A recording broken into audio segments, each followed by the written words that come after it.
얘, 너 이번 동창회 나간다며? 드레스는 뭐 입을 거야?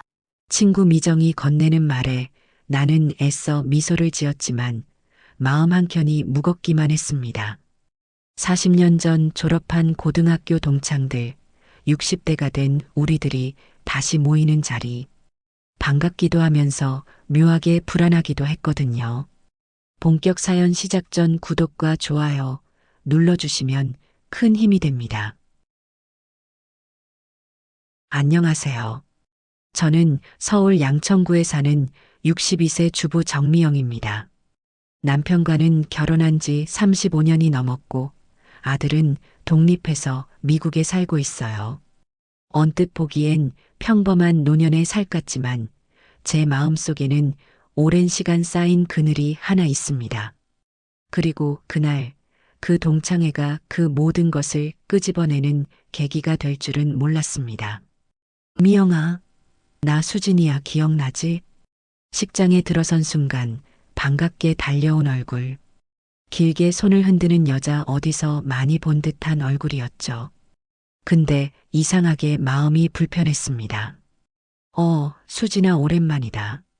수진, 고등학교 때 제일 예쁘고 남자들에게 인기도 많았던 그 친구. 졸업 후엔 완전히 연락이 끊겼다더니 이번 동창회에 뜬금없이 나타난 거예요.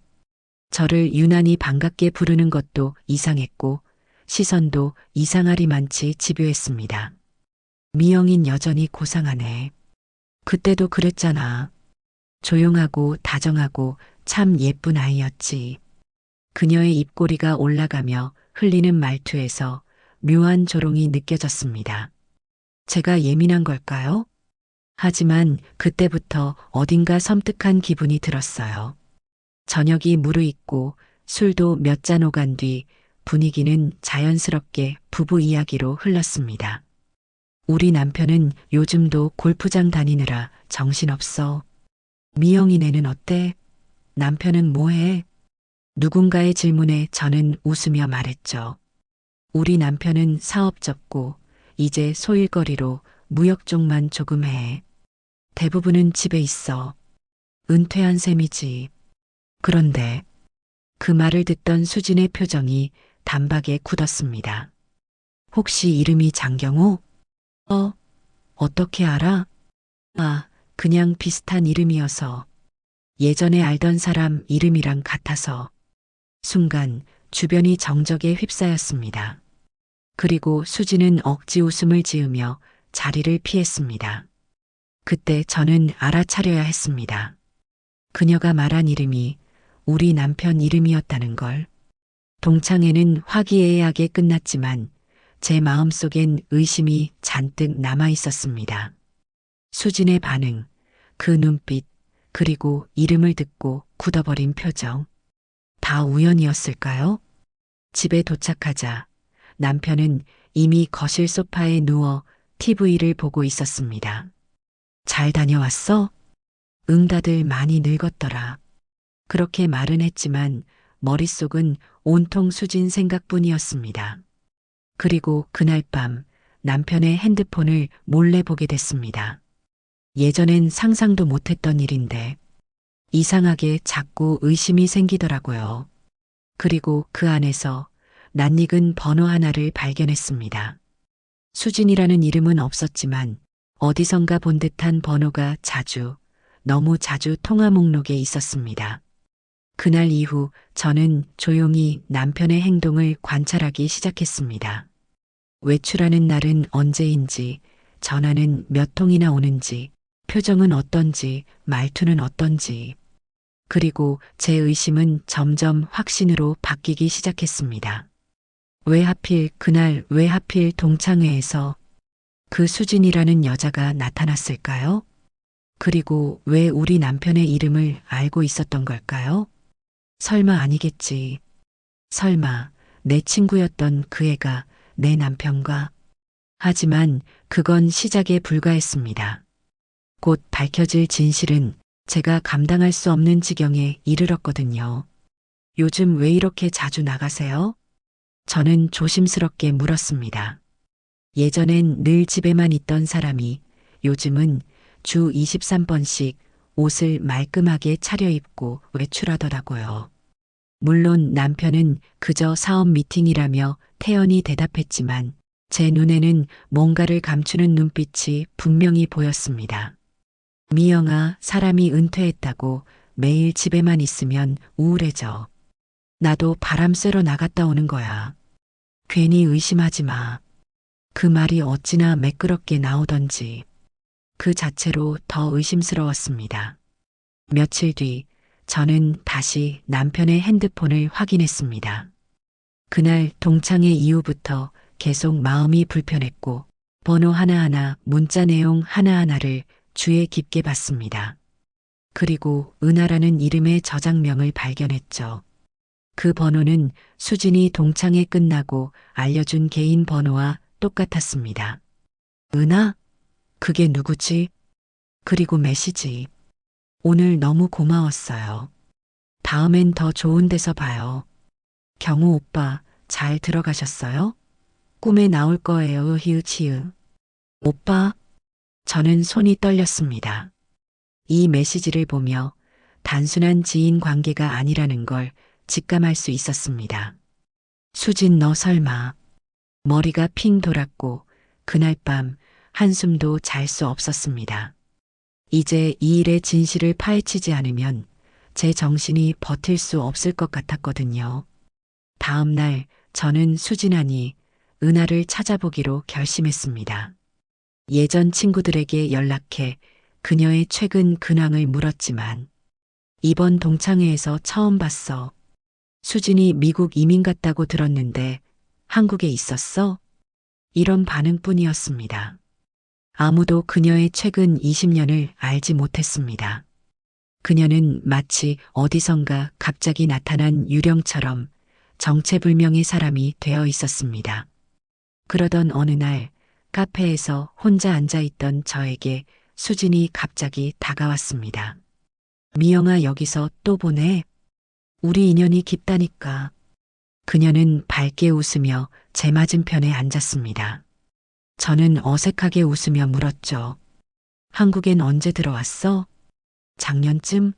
그냥 잠깐 들어온다는 게 이젠 눌러 앉았네. 그동안 어떻게 지냈는지 아무도 모르던데?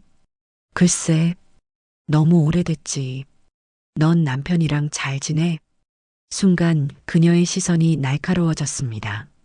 제가 대답하기도 전에 그녀는 커피잔을 들며 웃었습니다. 그 오빠 참 다정하더라. 예전에도 그랬지. 그 말이 너무나 뜬금없고 섬뜩하게 들렸습니다. 예전에도? 도대체 언제부터? 저는 더는 참지 못하고 남편에게 따졌습니다. 수진이 기억나세요? 누구? 고등학교 동창? 동창회에서 봤다면서요. 은하로 저장돼 있던데요. 그제야 남편은 얼굴이 굳었습니다. 아, 그 친구. 그냥 동창일 뿐이야. 그런 것 가지고 왜 이러는 거야? 그냥 동창? 그럼 왜 매주 만나고 오빠 소리 들으세요? 남편은 침묵했습니다. 길고 무거운 침묵. 그리고 조심스럽게 말했습니다. 20년 전쯤 한동안 연락했었어. 그때 넌 아들 키우느라 바쁘고 나는 일에 치이고 그냥 잠깐. 잠깐? 이제 끝난 일이야. 지금은 아무 사이도 아니야. 저는 한참을 가만히 있었습니다. 입이 바싹 말라서 말이 안 나올 정도였죠. 잠깐이라는 말 한마디에 내 30년 인생이 얼마나 우습게 느껴졌는지. 당신은 알까요? 며칠 뒤 수지는 저를 다시 찾아왔습니다. 이번엔 웃지도 않았고 표정도 싸늘했습니다. 미영아, 너 혹시 내 남편이랑 나 사이에 진짜 아무 일도 없었다고 믿고 있니? 뭐라고? 넌 늘 착하고 순한 줄 알았는데 정작 바보였구나. 그녀는 제 귀에 속삭이듯 말했습니다. 경우 오빠 내 인생의 가장 뜨거운 남자였어. 그 말을 남기고 돌아서는 수진의 뒷모습을 보며 저는 주먹을 꽉 쥐었습니다. 끝났다고? 아니, 이제 시작이야. 경호 오빠 내 인생의 가장 뜨거운 남자였어. 그녀의 목소리는 낮고 차분했지만 그 안엔 잔혹한 독이 담겨 있었습니다. 말끝마다 조롱이 묻어났고 시선은 마치 승리자의 여유 같았습니다. 나는 그 자리에 멍하니 서 있었습니다. 울분보다는 황망함이, 분노보다는 굴욕이 먼저 몰려왔습니다. 왜 이제 와서, 왜 다시 나타나서 나를 무너뜨리는 걸까? 남편과 수진이 과거에 잠깐 만났다는 말. 그 한마디로 모든 것이 설명되지 않았습니다. 저는 몰래 집안에 있는 옛 앨범들과 서류들을 뒤졌고 남편의 오래된 다이어리 몇 건이 서재 구석에서 나왔습니다. 그리고 거기엔 이런 문장이 적혀 있었습니다. 그 아이와의 만남이 자꾸 아른거린다. 미영이와는 대화가 줄었고 그 아이는 나를 이해해줬다. 이제는 끝내야지. 더 깊어지면 안 된다. 그 아이 분명 수진이었습니다. 시간을 거슬러 올라가 보니 20년 전 우리 부부가 가장 바쁘고 가장 대화가 없던 시기. 그때 그녀가 슬며시 들어와 있었던 겁니다. 며칠 뒤 집 전화가 울렸습니다. 요즘은 거의 사용하지 않던 전화였기에 더더욱 이상했죠. 여보세요? 여보세요? 혹시 장경호 씨 댁 맞나요? 네, 그런데요. 아, 실은 수진 씨야. 은하 씨 소개로 연락드렸습니다. 예전에 경호 씨와 거래하셨던 자료 관련해서 말씀 나누고 싶어서요. 가슴이 철렁 내려앉았습니다. 거래, 소개, 이건 단순한 재회가 아니었습니다. 저는 친구 미정과 함께 수진의 과거를 조사하기로 했습니다.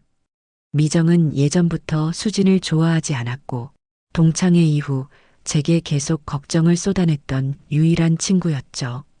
미영아, 그 여자 그냥 우연히 나타난 거 아닌 것 같아.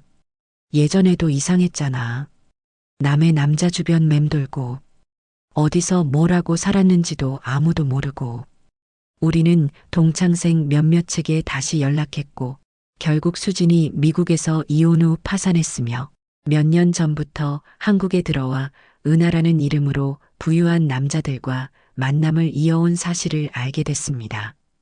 그녀는 살아남기 위해 돈이 있는 남자에게 접근하는 방식으로 삶을 이어왔던 겁니다. 그날 밤 남편이 잠든 틈을 타 통장 내역을 확인했습니다. 요즘엔 스마트폰 하나로 확인할 수 있었으니까요.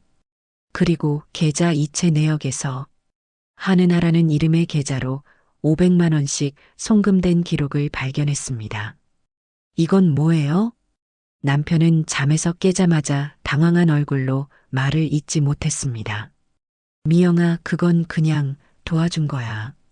수진이 힘들다길래 옛날 친구니까. 친구? 그럼 나한텐 왜 말 안 했는데요? 왜 몰래 보내셨어요? 그 여자 이혼하고 돈 필요해서 지금 당신한테 접근한 거잖아요. 그게 그렇게까지 나쁜 의도는 아니었어. 의도요? 정말 그렇게 믿어요? 며칠 뒤 택배 하나가 도착했습니다. 보낸 사람은 무기명이었고 안에는 USB 하나가 들어 있었습니다. 컴퓨터에 꽂아보니 수진과 남편이 주고받은 문자 메시지와 통화 녹음 파일이 담겨 있었습니다. 그 안엔 남편의 목소리가 담담히 말하고 있었습니다. 내가 지금은 미영이랑 살고 있지만 마음은 내게 가 있는지도 몰라. 내가 그렇게 말하니 흔들린다. 하지만 지금은 아닌 것 같아. 지금은 너무 늦었어. 이 파일은 수진이 나를 무너뜨리기 위해 마지막으로 던진 칼이었습니다. 하지만 정말로 무너진 건 그녀가 아니라 제 마음속 남편에 대한 마지막 믿음이었습니다. 나는 남편에게 USB를 보여주지 않았습니다. 그저 묵묵히 바라봤습니다. 그가 아직도 수진과 연락하는지, 다시는 만나지 않을지. 이젠 중요하지 않았습니다. 이제 나는 내가 살아갈 길을 찾을 거예요. 당신 없이도. 그리고 수진에게 문자 하나를 보냈습니다. 수진아, 이젠 내가 불쌍하다.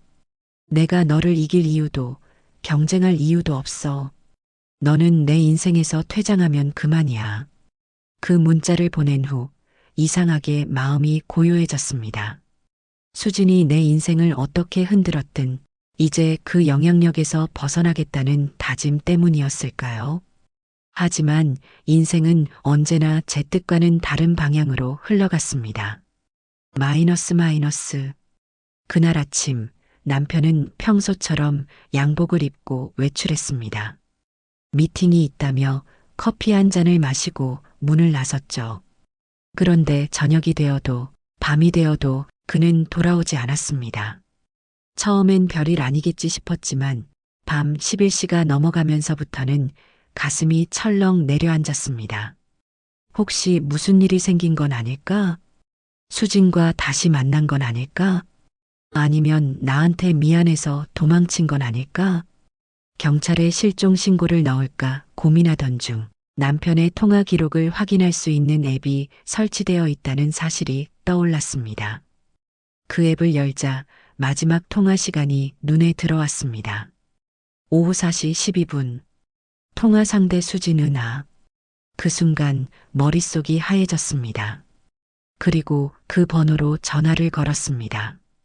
여보세요? 받지 않았습니다. 다시 한번. 여보세요? 이 번호로 다시는 전화 걸지 마. 짧은 한마디. 그리고 바로 끊어졌습니다. 다음 날 아침 남편의 서랍을 정리하다 갈색 봉투 하나가 눈에 띄었습니다. 미영에게라고 쓰여 있었습니다. 손이 떨리는 가운데 저는 그 봉투를 열었습니다.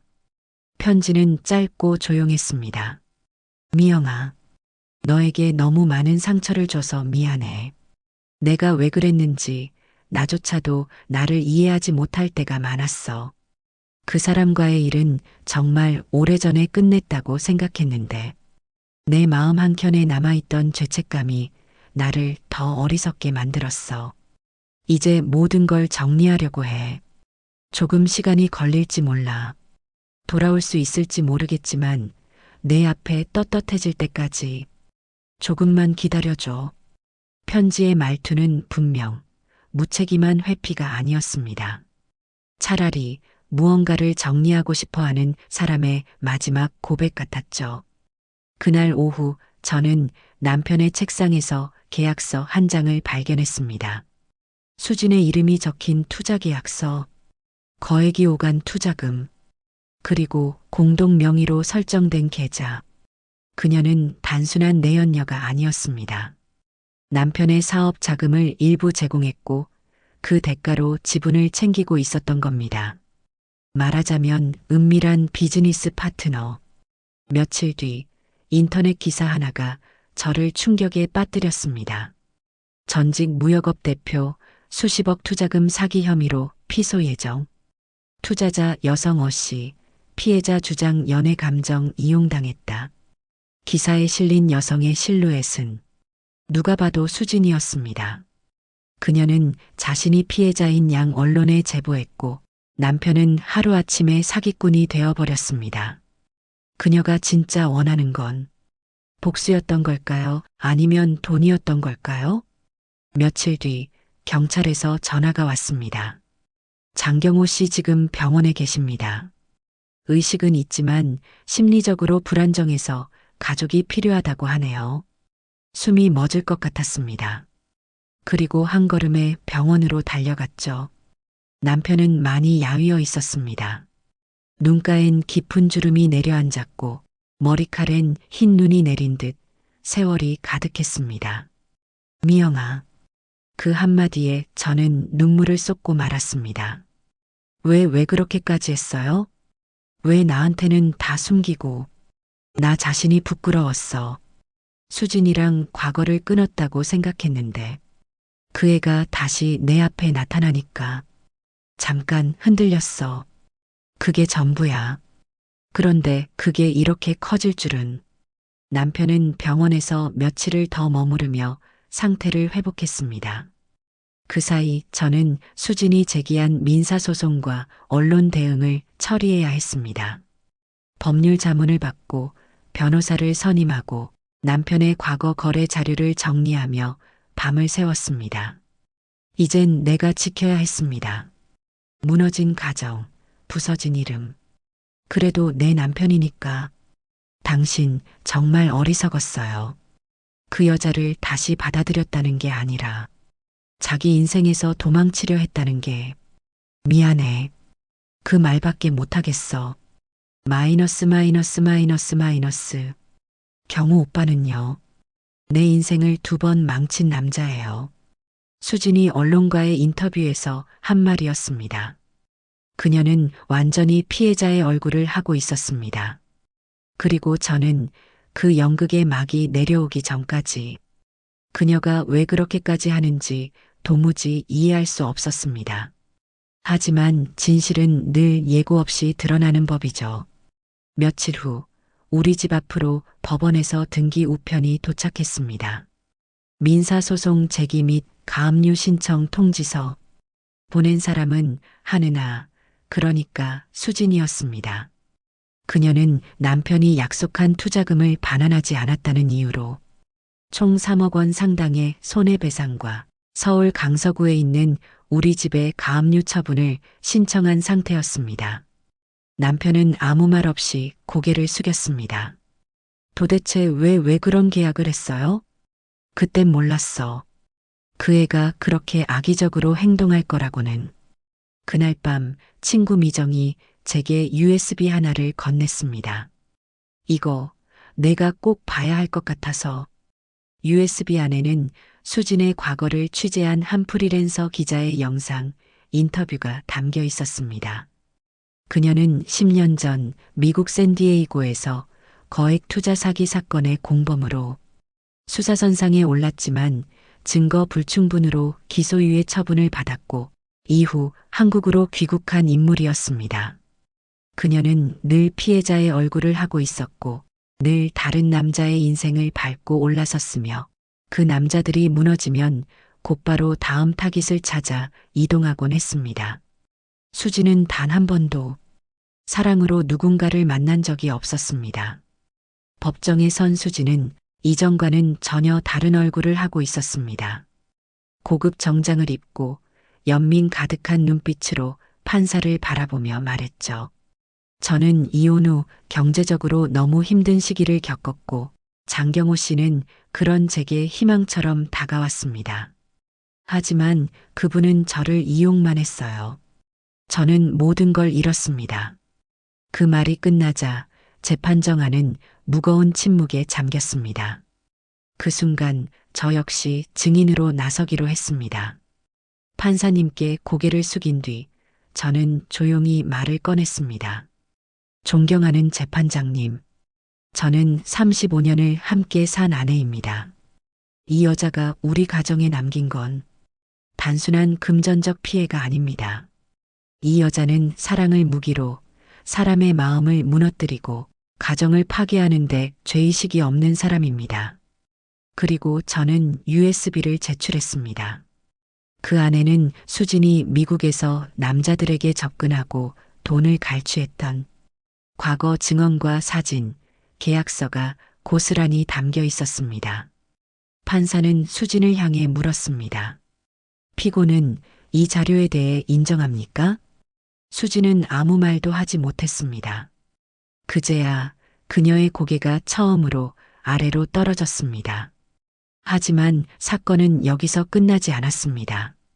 수진의 계좌에서 송금된 자금 일부가 장경호 명의의 해외 계좌로 들어가 있었던 사실이 밝혀진 것입니다.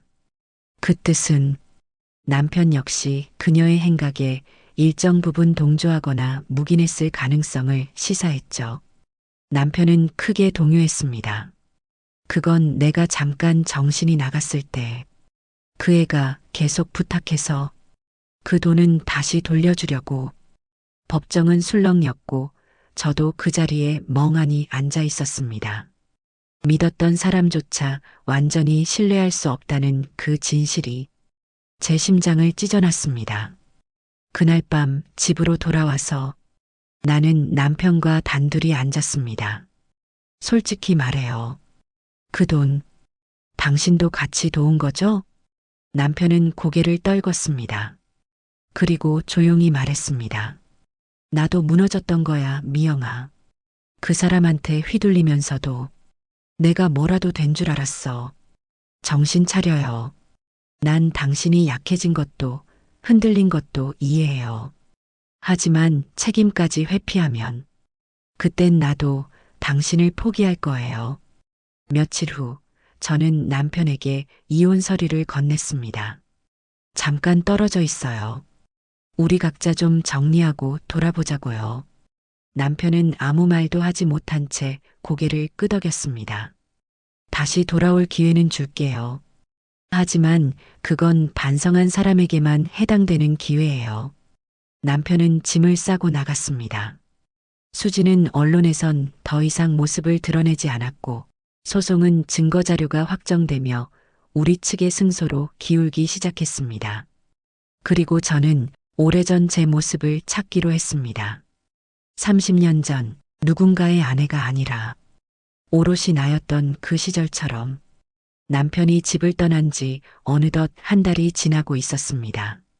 처음 며칠은 그저 조용한 집안이 낯설고 허전했지만 시간이 갈수록 묘하게 숨이 트이는 느낌이 들었습니다. 누구 눈치도 보지 않고 내 하루를 내가 결정할 수 있는 삶. 결혼 35년 만에 처음 느끼는 해방감이었습니다. 그동안 못했던 것들을 하나씩 해보기 시작했어요. 아침마다 근처 공원으로 산책을 나갔고 수첩을 사서 하루하루 일기를 쓰기 시작했습니다. 그리고 온라인으로 그림 수업도 신청했죠. 처음엔 붓을 잡는 것도 어색했는데 나중엔 그림을 그리다 울컥한 적도 있었어요. 이제라도 나를 돌볼 수 있어서 다행이다. 미영아, 잘 지내지? 한 달여 만에 걸려온 전화는 조심스럽고 차분했고 조금은 떨려 있었습니다. 그래요.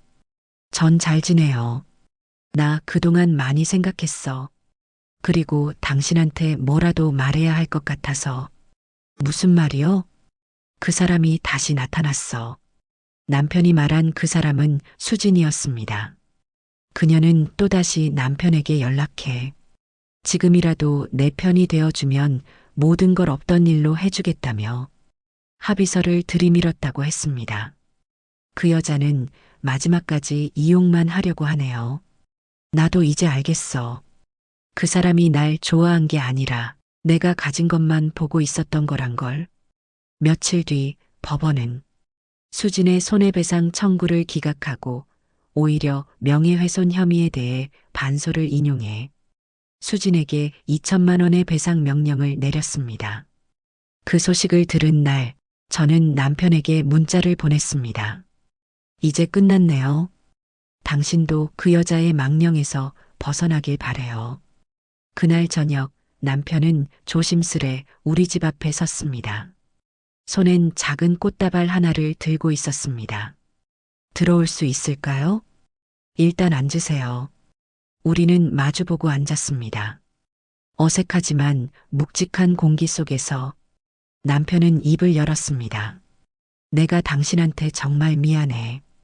당신이 아니었으면 난 완전히 망가졌을 거야. 그 말, 진심인 건 알겠어요.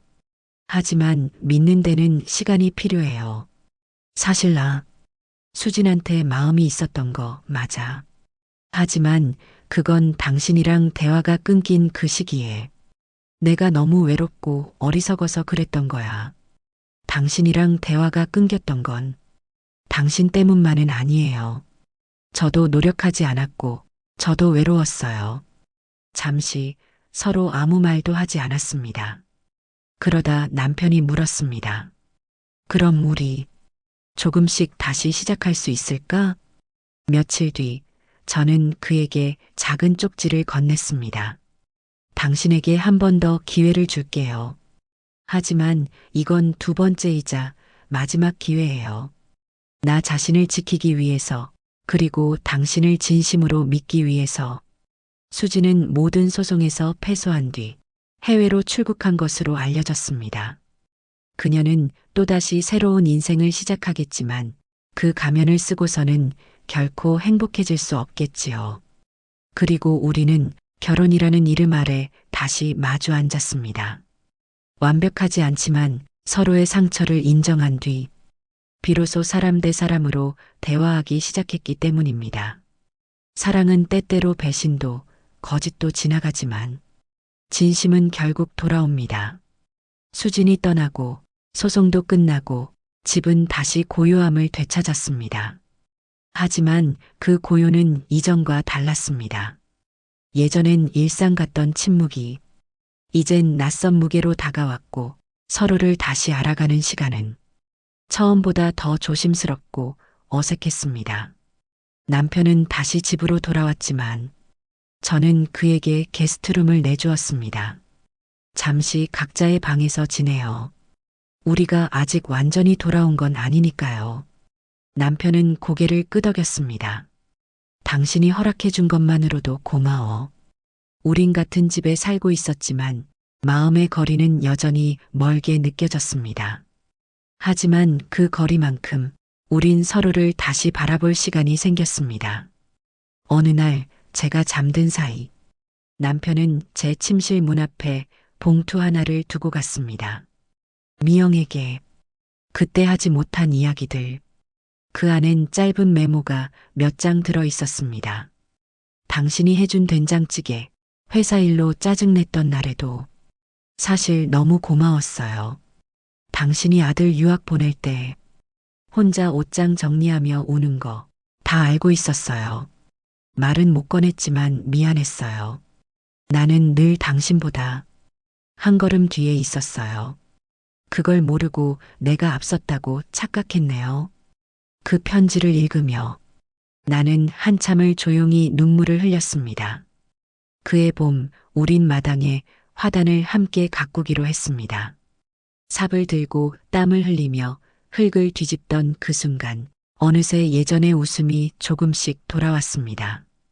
이 꽃 이름이 뭐더라? 무슨 꽃이든 간에 올해는 우리가 키우는 거예요. 함께 꽃이 자라듯 우리의 관계도 아주 천천히 하지만 분명하게 다시 뿌리를 내리고 있었습니다. 그러던 어느 날 미국에 있는 아들로부터 영상통화가 걸려왔습니다. 엄마, 아빠랑 같이 계시죠? 그래. 무슨 일 있어?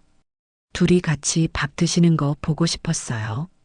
솔직히 말하면 이혼하신 줄 알고 며칠 동안 잠도 못 잤어요. 우린 동시에 웃었습니다. 우리 지금 다시 배우는 중이야.